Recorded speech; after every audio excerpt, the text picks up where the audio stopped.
حضرت ابو ایوب انصاری نے صرف نبی کریم صلی اللہ علیہ وسلم کی میزبانی مدینہ میں شفٹنگ کے دوران نہیں کی، بلکہ ایک مرتبہ رسول اللہ صلی اللہ علیہ وسلم گھر سے نکلے، حضرت ابو بکر بھی نکلے، لمبا واقعہ، حضرت عمر بھی نکلے، اور تینوں ایک ہی مقصد کے لیے نکلے کہ بھوک نے بے حد پریشان کر دیا تھا، اور اب گھر میں بھی بیٹھنے کا وقت نہیں تھا، اور جتنا صبر یا برداشت تھی وہ جواب دے چکی تھی۔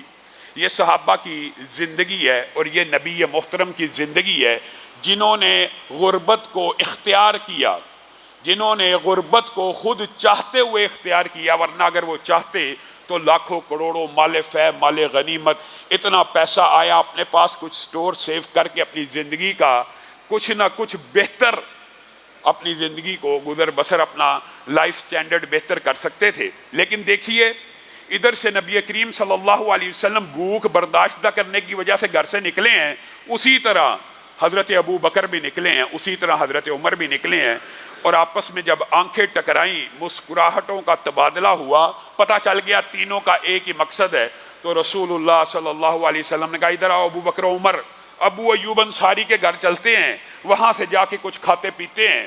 حضرت ابو ایوب انصاری کے گھر پہنچے، ان کے قسمت اور نصیبے کا کیا کہنا، انہوں نے ویلکم بھی کیا، رسول اللہ صلی اللہ علیہ وسلم کے سامنے بکری کو ذبح بھی کیا، بھون کے بکری کا تھوڑا سا گوشت لے کے آئے، ایک سالن بنا ہوا اور ایک کچھ بھونا ہوا۔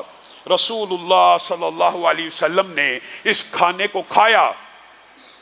میں اور آپ، ہمارے دسترخوان پر دسیوں کھانے پڑے ہوں، کیا ہم نے زندگی میں ایک مرتبہ بھی افطاری کی ہے؟ کیسی رمضان میں برکتیں ہوتی ہیں، پورا سال وہ کھانا میسر نہیں ہوتا جو افطاری کے ٹیبل کے اوپر عام بندے کے سامنے بھی اللہ تعالیٰ سجا کے رکھ دیتا ہے۔ کیا اس کھانے کو دیکھ کر کبھی ہماری آنکھوں میں آنسو آئے ہیں؟ یہ نبی ہیں، یہ رسول ہیں، ساتھ ایک صدیق ہے، ساتھ ایک شہید ہے، کتنے عظیم اور جلیل القدر یہ لوگ ہیں، کتنا مبارک اور متبرک قافلہ ہے، آنکھوں سے آنسو ہیں۔ اور الفاظ کے ہیں ان نعمتوں کے بارے میں کل قیامت کے دن پوچھا جائے گا۔ وہ نعمتیں جو صرف 2 سالنوں کے اوپر مبنی ہیں، میں اور آپ دسیوں سالن، دسیوں کیا 20 اگر ملا لیے جائیں ٹیبل پہ لگے ہوں، پھر بھی منہ سے یہ الفاظ نکلتے ہیں میری یہ والی پسند کی چیز ٹیبل پہ موجود نہیں ہے، گھر والوں کو ڈانٹ ڈپٹ کا سلسلہ شروع ہو جاتا ہے۔ یہ رسول، پیغمبر، صدیق اور شہید اللہ کی بارگاہ میں چند لقمے کھانے کے بعد یہ کہہ رہے ہیں، یہ الفاظ اپنے لیے نہیں تھے، بے شک آپ کے اور میرے لیے تھے، کہ کل قیامت کے دن ان نعمتوں کے بارے میں تم سے پوچھا جائے گا، پھر تم کیا جواب دو گے؟ اور کسی بندے کو بھی یہ چیز اس کے اختیار میں نہیں ہونی، اس کا قدم نہیں ہل سکتا جب تک وہ یہ بتلا نہ دے کہ جو نعمت ملی ہے، جو پیسہ ملا ہے، جو وقت ملا، جو صحت ملی، کہاں اور کس جگہ پہ استعمال کی، اور آیا صحیح معنوں میں حق بجانب تھا، حلال طریقے سے کھائی بھی ہے یا نہیں کھائی۔ نبی کریم صلی اللہ علیہ وسلم، بات آئی ہے ضمنی طور پہ تو سمجھ لیجئے، نبی کریم صلی اللہ علیہ وسلم نے یہ بھی کہہ دیا ہے کہ بندہ مومن کے لیے نہیں، کسی بھی دنیاوی جان کے لیے، کسی بھی دنیا کے انسان کے لیے چند لقمے ہی زندہ رکھنے کو کافی ہیں، چند لقمے ہی زندہ رکھنے کو کافی ہیں۔ اور یہ بھی الفاظ موجود ہے کہ سب سے برا برتن تو یہ برتن ہے، کون سا؟ یعنی پیٹ کا۔ یہ جتنا مرضی بھرتے چلے جاؤ، یہ بڑھتا چلا جائے گا، اس کو پھیلاتے چلے جاؤ، پھیلتا چلا جائے گا، اس کے اندر فراہی بھی ہے، کشادگی بھی ہے، جو جس طرح اپنی روٹین سیٹ کرنا چاہتا ہے کر لے۔ لیکن رسول اللہ نے کیا تبلیغ کی کہ کمر کو سیدھا کرنے کے لیے چند لقمے کافی ہیں۔ ہاں نفس غالب آ جائے، زبان کا ذائقہ انسان کو اس بات کے اوپر انگیز کرے کہ حلال رزق ہے، حلال کھانا پڑا ہے، اور تو میں کوئی اللہ کی نافرمانی نہیں کرتا، تو میں یہ حلال میں سے کچھ زیادہ کھا لوں، یعنی زبان کا ذائقہ یا نفس اس کے اوپر غالب آ جائے۔ تو نبی کریم نے یہ بھی کہہ دیا، پھر بھی اس کو یہ چاہیے کہ وہ 1/4 کھا لے یا 1/3 کھا لے، اور 2 حصے پھر بھی اس برتن کو خالی رکھے۔ یہ آج عجیب و غریب بسیار خوری کی عادتیں مسلمان کو پڑ گئی۔ بے شک کھانا مباح ہے، لیکن اس کے بھی کچھ شرعی آداب ہیں، اس کے بھی کچھ شرعی اصول ہیں۔ تو نبی کریم صلی اللہ علیہ وسلم چند لقمے کھانے کو دیکھ کے یہ کہہ رہے ہیں کہ ان نعمتوں کے بارے میں تمہارے سے سوال ہوگا، اور رسول اللہ صلی اللہ علیہ وسلم نے جیسے کہ آپ کو پچھلے خطبے میں بتلایا کہ جاتے ساتھ ابھی ابو ایوب انصاری کے گھر میں نہیں تھے پہنچے، رستے میں اس بات کو طے کر لیا تھا یہ ہماری منزل ہوگی۔ کیا مطلب؟ مسجد النبوی کی جو جگہ سہل اور سہیل کا سارا واقعہ آپ کے سامنے رکھا تھا۔ پھر یہاں پہ ایک بات اور سمجھنے کی ضرورت ہے کہ نبی کریم صلی اللہ علیہ وسلم وہ کتنے عظیم قائد اور رہنما تھے۔ نبی کریم صلی اللہ علیہ وسلم بطور آپ سمجھتے ہیں کہ ریاست کے سربراہی کے تو آئے تھے، مدینہ والوں نے ویلکم بھی کیا، طلع البدر علینا کا قصہ بھی آپ کے سامنے رکھا، ہر چیز رسول اللہ کے سامنے نشاور کی عید کا دن سمجھا کرتے تھے کہ جس دن رسول اللہ آئے رسول اللہ حکم دے دیتے کہ میرے لیے یہ مسجد تعمیر کرو، تو کیا وہ تعمیر نہ کرتے؟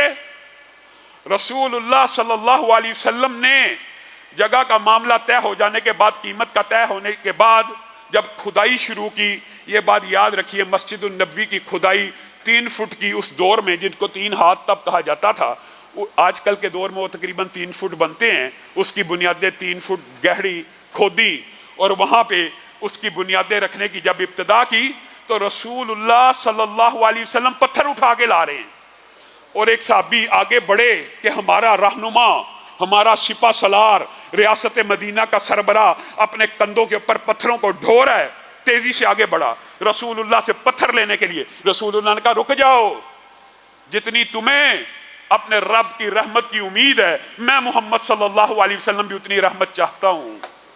اگر تم پتھر اٹھا کر ثواب کما رہے ہو اور اللہ کی رحمت کی امید کر رہے ہو تو میں محمد صلی اللہ علیہ وسلم بھی پتھر کو اٹھاؤں گا تاکہ مجھ پہ بھی رب رحمت کرے۔ اب بتائیے یہ کردار، یہ انداز آج کے کسی لیڈر کا ہو سکتا ہے؟ آگے پیچھے کیسا پروٹوکول ہوتا ہے۔ اور کبھی آپ نے یہ نظارہ دیکھا ہے رسول اللہ، اچھا یہ بات بھی آئی ہے، شاید کسی کے ذہن میں یہ بات آ جائے، ہاں ہم نے یہ نظارہ دیکھا ہے، بڑے بڑے لیڈر آتے ہیں، بنیادیں رکھتے ہیں، دعا کرتے ہیں اور چلے جاتے ہیں۔ رسول اللہ صلی اللہ علیہ وسلم بنیاد رکھ کے چلے نہیں گئے۔ یہ سنت تو آج سب کو یاد ہے کہ رسول اللہ نے مسجد کی بنیاد رکھی تھی، دعوت دی جاتی ہے، علماء کو دینی چاہیے، اچھی بات ہے، اچھی بات ہے، علماء کے ہاتھ سے بنیادیں نیک کاموں کی ڈلنی چاہیے۔ لیکن یہ لیڈر وہ ہے جو اس وقت بنیادیں رکھ رہا ہے اور صحابہ کو اس طرح انگیخت بھی کر رہے ہیں رسول اللہ صلی اللہ علیہ وسلم، اللہم لا خیر الا خیر الاخرہ فانصر الانصار والمہاجرہ۔ اللہ کے علاوہ خیر تو اصل خیر تو آخرت ہی کی خیر ہے۔ اللہ تعالیٰ مجاہدین کی اور انصار کی مدد کر، یہ جو مسجد کی بنیادیں رکھ رہے ہیں، اللہ آسمان سے رحمتوں کا نزول فرما۔ یہ پیغمبر اپنے ساتھیوں کے لیے دعا کر رہا ہے اور آگے سے صحابہ کے اوپر بھی قربان جائیں۔ لَإِنْ قَعَدْنَا وَالنَّبِيُّ يَعْمَلُ لَإِنْ قَعَدْنَا وَالنَّبِيُّ يَعْمَلُ لَذَاكَ۔ یہ صحابہ کا رسول اللہ صلی اللہ علیہ وسلم سے پیار ہے۔ لَذَاكَ مِنَّ الْعَمَلُ الْمُذَلَّلُ۔ اگر ہم بیٹھے رہیں لَإِنْ قَعَدْنَا وَالنَّبِيُّ يَعْمَلُ، ہم بیٹھے رہیں اور رسول اللہ کام کریں، لَذَاكَ مِنَّ الْعَمَلُ الْمُذَلَّلُ، تو پھر یہ تو ہمارے لیے بڑی شرمندگی کی بات ہے اور ہمارے تو سارے عمل برباد ہو گئے، مردود ہو گئے کہ نبی تو پتھر ڈھو رہے ہیں مسجد النبوی کو بنانے کے لیے اور صحابہ ہاتھ پہ ہاتھ دھر کے بیٹھے رہیں۔ اور صرف اسی پر بس نہیں، یہ فی البدی اشعار ہیں جو نبی کریم صلی اللہ علیہ وسلم کے منہ سے دعا نکلی تھی نا، اللہم لا خیر الا خیر الاخرہ، اللہ تعالیٰ اصل خیر تو آخرت کی خیر ہے، انصار اور مہاجرین کی مدد کر۔ جیسے یہ فی البدی نکلی تھی اسی طرح صحابہ کے منہ سے بھی یہ فی البدی اشعار نکلے تھے کہ ہم بیٹھے رہیں اور رسول اللہ کام کریں، ہمارے تو عمل برباد ہو جائیں اور یہ عمل تو پھر بڑا برا عمل ہو جائے گا۔ اور اسی پر بس نہیں، دوسری ٹولی نے آواز لگائی، ھذا الحمال لا حمال خیبر، ھذا الحمال لا حمال خیبر، ھذا ابر لربنا واطہر۔ یہ سامان کا اٹھانا، یہ پتھروں کا اٹھانا، یہ اینٹوں کا اٹھانا خیبر کے تجارت کے مال کی طرح اٹھانا نہیں ہے۔ خیبر کا آپ کو پتہ مال تجارت میووں کے اوپر مبنی تھا، میووں کے اوپر، کھجوروں کے اوپر۔ خیبر کی کھجوریں مشہور تھی۔ صحابہ فی البدی کہہ رہے ہیں ھذا الحمال لا حمال خیبر، ھذا ابر لربنا واطہر، یہ جو مال ہم آج یہ جو بوجھ اٹھا رہے ہیں یہ خیبر کے بوجھ کی طرح نہیں ہے۔ کیا مطلب؟ تجارت کا مال نہیں ہے، یہ وہ مال نہیں ہے جس سے دنیا کا نفع حاصل کیا جائے، یہ وہ مال ہے جو ہمارے رب کے نزدیک بہت بابرکت ہے، بہت پاکیزہ ہے، اور جس کا بدلہ انشاءاللہ ہم اللہ سے آخرت میں پائیں گے۔ گویا وہ منہ سے یہ بات کہہ رہے ہیں کہ جو تو کچھ تمہارے پاس ہے وہ تو مٹنے والا ہے، جو اللہ کے پاس ہے وہ ہمیشہ رہنے والا ہے۔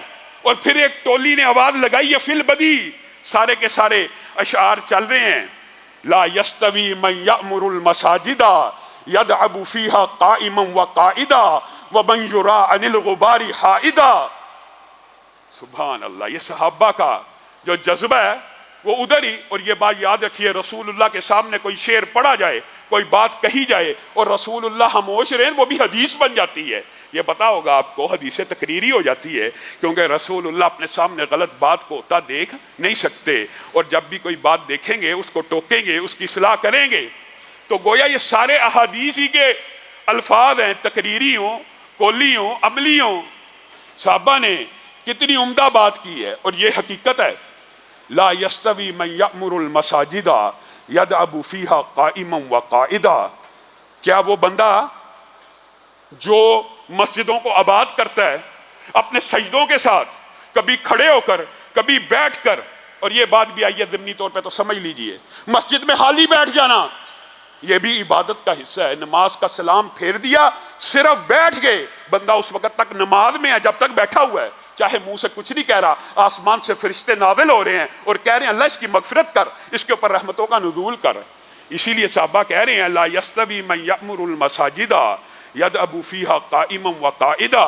وہ بندہ کیا برابر ہو سکتا ہے اس بندے کے؟ ایک بندہ مسجد میں قیام بھی کرتا ہے، بیٹھتا بھی ہے، تشہد بھی کرتا ہے، سجدے بھی کرتا ہے، رکوع بھی کرتا ہے، وَمَن يُرَا عَنِ الْغُبَارِ حَائِدًا۔ اور دوسرا وہ ہے جو کہتا ہے میں نے ڈسٹ سے بچنا ہے، مجھے ڈسٹ الرجی ہے، مجھے مٹی سے بچنا ہے، وہ کپڑے جھاڑتا ہوا مسجد النبوی کی تعمیر میں حصہ نہیں لے رہا بلکہ بھاگ رہا غبار سے، مٹی سے۔ کیا وہ برابر ہو سکتا ہے اس بندے سے جو مسجدوں کی بنیادیں رکھ رہا ہے؟